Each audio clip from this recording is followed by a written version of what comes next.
Kazumi Mishima is the late wife of Heihachi Mishima, the late daughter-in-law of Jinpachi Mishima, the late mother of Kazuya Mishima, and the late paternal grandmother of Jin Kazama.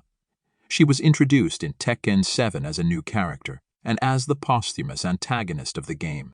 She was originally one of the unplayable bosses along with her grandson, Jin, prior to the release of the arcade version. The existence of the character before Tekken 7 was alluded to twice. The first time was in Heihachi's Tekken 2 stage, in which their names Heihachi and Kazumi are written on the floorboard of the temple in the style of Aigasa, a romantic expression to show the love between couples. The floor-carving mark itself was later seen again in the very first trailer of Tekken 7.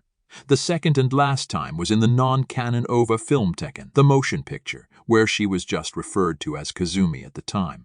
Her name was also briefly mentioned in Tekken 2's musical score. Kazumi Mishima, the wife of Heihachi Mishima, is well versed in Hachijo karate. She was childhood friends with her husband Heihachi, and eventually they fell in love. Through their love they birthed a healthy young boy. Fast forward a few years later, Heihachi would become the head of a huge organization called the Mishima Zaibatsu, with plans to conquer the world.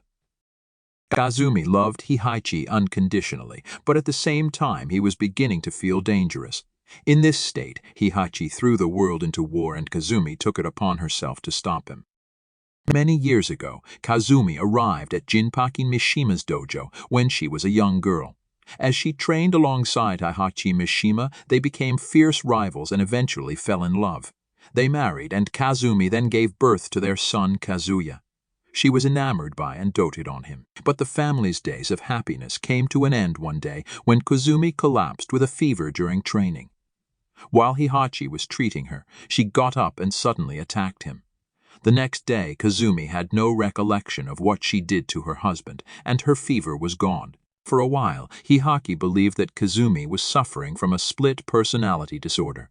But on one stormy night, his belief was proven incorrect. At some point, she found an injured Akuma out of nowhere and secretly tended his wounds. Desiring to repay this debt, Akuma offered to help Kazumi. Kazumi asked him to eliminate Heihachi and later Kazuya, should she fail and should Kazuya walk the same path as Heihachi. While Heihachi was practicing his martial arts moves in the dojo, Kazumi confronted him and proclaimed that he would one day become a threat to the world. As they fought, Kazumi revealed to Heihachi the reason she married him in the first place. Her family, the Hachijo clan, wanted to kill him, and it was her destiny to destroy him as she finally assumed in her devil form. After a long and grueling fight, Kazumi attempted to kill Heihachi with a devil's beam but missed, prompting her to punch him in the face. But Heihachi retaliated by hitting her groin with a powerful uppercut, seemingly killing her while she reverted to her human form. After Heihachi checked upon her body and turned to leave, Kazumi transformed into her devil form again to attack him from behind. He turned in time, however, and grabbed her by the neck. Desperate, Kazumi warned her husband about the chain of hatred and begged him to release her because of their love for one another.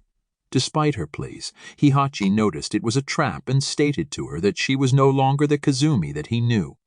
He snapped her neck, killing her.